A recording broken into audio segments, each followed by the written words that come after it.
Just কিছুদিন হলো jaundice থেকে উঠেছি, কিন্তু উঠলেও কি হবে, অনেক দিন পর মনে হলো একটু মুভি দেখতে যাই। তো এমনই মুভি দেখতে গেলাম যেটা নাকি রিলিজ করেছে, সনম তেরি কসম। মানে আমি জানি না কবে মুভিটা রিলিজ করেছে, তবে 10 বছর শুনছি।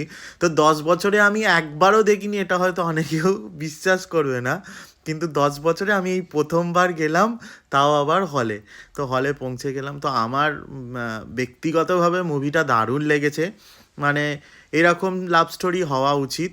তো তারপর যেহেতু জন্ডিস থেকে উঠেছি, বাড়িতে তো আর কিছু খেতে, মানে বাইরে তো আর কিছু খেতে পারবো না, সেই জন্য একদম বাড়িতে এসে মা রান্না করেই রেখেছিল, সেখানে শুধু ভাতটা একটু গরম করে নিলাম, আর তার সাথে ছিল হচ্ছে উচ্ছে ভাজা, মোচার তরকারি ছিল, তার সাথে ছিল পাতলা করে মুসুর ডাল। এই পাতলা মুসুর ডালটা আমার দারুণ লাগে, মানে পেঁয়াজ ফোড়ন দিয়ে, যে পেঁয়াজ আর কাঁচা লঙ্কা কালো জিরে ফোড়ন দিয়ে যেটা হয়, তার সাথে হচ্ছে এই ডিম আলুর তরকারি, মানে ডিমের অমলেট করে সেটাকে পেঁয়াজ আলু দিয়ে তরকারি।